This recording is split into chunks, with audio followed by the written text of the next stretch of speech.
दिनांक 8/11/2025 रोजी पोलिसांना माहिती मिळाली की शोएब मसूद खान वय 39 वर्ष राहणार happy colony Wadala Nashik,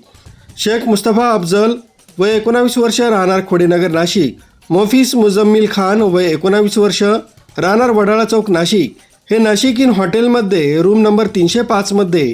MD हा अंमली पदार्थ विक्री करता बाळगून आहेत. मिळालेल्या गुप्त बातमीप्रमाणे पोलीस उपायुक्त किरण कुमार चव्हाण, सहाय्यक पोलीस आयुक्त संदीप मिटके गुन्हे यांना कायदेशीर कारवाई करण्याचे आदेश दिल्यानं अंमली पदार्थ विरोधी पथक गुन्हे शाखा नाशिक शहराचे प्रभारी अधिकारी वरिष्ठ पोलीस निरीक्षक श्रीमती सुशीला कोले, नाशिक रोड पोलीस स्टेशनचे वरिष्ठ पोलीस निरीक्षक जितेंद्र सपकाळे, उपनगर पोलीस स्टेशनचे वरिष्ठ पोलीस निरीक्षक जयंत शिरसाट यांच्या नेतृत्वाखाली कौशल्याचा वापर करून शिताफीनं दिनांक 9/11/2025 रोजी नमूद 3 पुरुष आरोपी यांना छापा टाकून पकडण्यात आलाय. तसंच त्यांच्या ताब्यातून अंदाजे 1,60,000 रुपये किमतीचा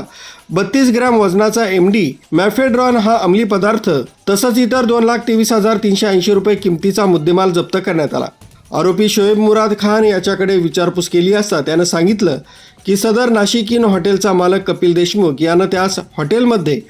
MD हा अंमली पदार्थ विक्री करण्यासाठी रूम नंबर 305 हा दिलेला आहे. सदर मुद्देमाल जप्त करून नमूद आरोपितांविरुद्ध बेकायदेशीररित्या अंमली पदार्थ विक्री करण्याच्या उद्देशानं बाळगताना मिळून आल्यानं तसंच हॉटेल मालक कपिल देशमुख यांचा गुन्ह्यात सहभाग निष्पन्न झाल्यानं या 4ही आरोपितांच्या विरोधात उपनगर पोलीस ठाण्यात गुन्हा दाखल करण्यात आला आहे.